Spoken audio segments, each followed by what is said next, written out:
Hi everyone, my name is Ksenia, and if you're here, you're probably interested in sustainability, zero waste, minimalism, and mental health.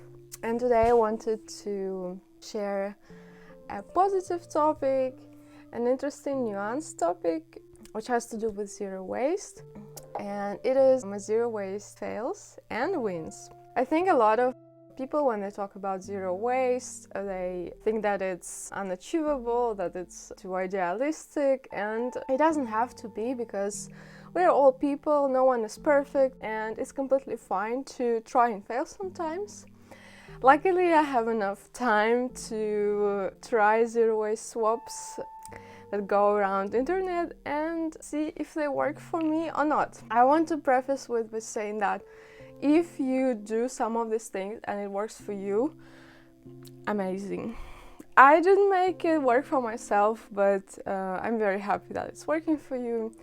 Anyways, here is the list of my zero waste fails and wins. The number one thing is I've seen it around on Instagram and even read in the zero waste books that a lot of people use plant laundry liquid, meaning that they make laundry liquid, laundry soap out of plants such as ivy. You know, this climbing plant that's growing on trees. You can collect some of these. I think it's around 30-50 leaves per liter of water. You boil the water with the leaves, and then whatever liquid is there, it has some kind of soap properties, and you can use it. I would try the whole method, and I would say that what it does is basically freshens up the laundry. So I would say that if it's not particularly dirty overall and you just want to freshen it up, you can use this plant detergent, but it doesn't remove stains. The same goes for horse chestnuts laundry detergent. I've tried it and I even made a reel about it. There are several ways you can go around this. It's actually highly toxic, so watch out. If you are planning to clean it, please wash the cutting board.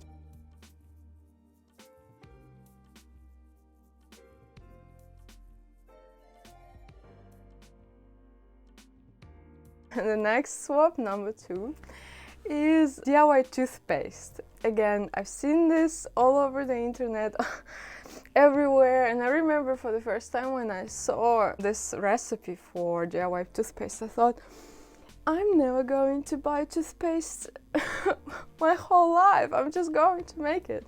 The recipe is very simple. It just includes coconut oil, some baking soda, some mint oil for flavor. You can put stevia, or you can put, some cloves to give it like nice spicy flavor, but it still tastes like baking soda, and I really just like this flavor. And I've tried some of the store-made toothpaste, and which is natural toothpaste, and also using baking soda, and I just can't go behind this taste, this flavor, so I just buy one particular zero waste toothpaste in a jar, which has fluoride actually. When I decided to make my own toothpaste, before trying that, I actually had an appointment at my dentist, and I asked them, so I'm thinking about this, to avoid plastic and all.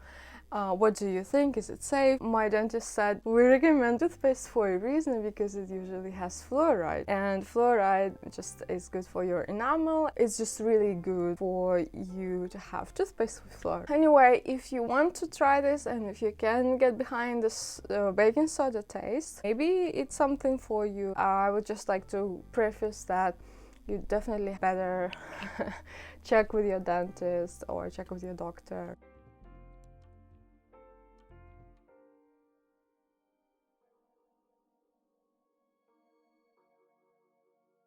Number 3 is something that I haven't done myself, but I did see it at some zero waste blogs and websites, which is homemade sunscreen, which I think can be actually quite dangerous, and I would never recommend anyone to try making their own sunscreen, because so it's better to have a more stabilized formula made in a lab rather than some zinc powder that you whip up at home.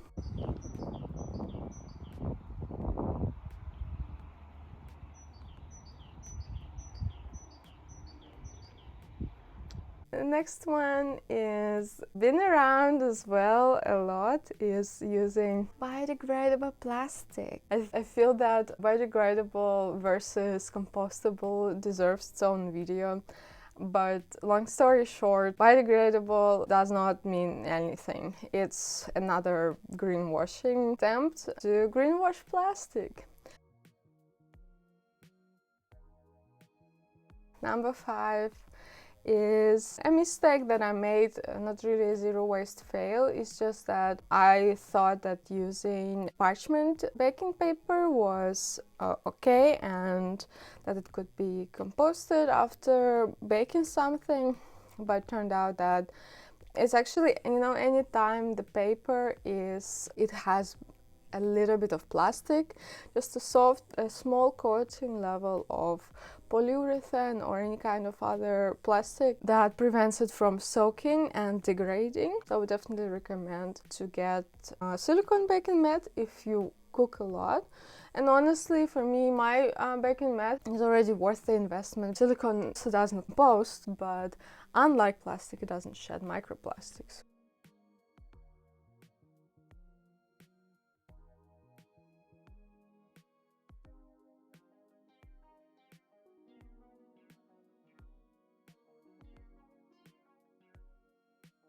I don't really have a list of wins, but for me it's definitely being kinder to myself and others, not judging anyone for their choices. You don't have to sacrifice your comfort and well-being to be sustainable and to be zero waste. However, if it's some guilty pleasure or if it's something you want on a whim, well, think again. Maybe you don't want it. Maybe you can hold on until home.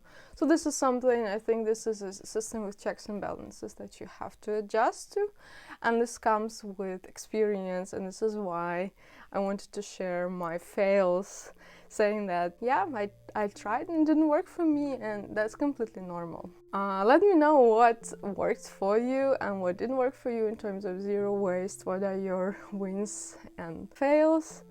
And as all YouTubers and vloggers are supposed to say, please this video, subscribe and hit the bell notification button.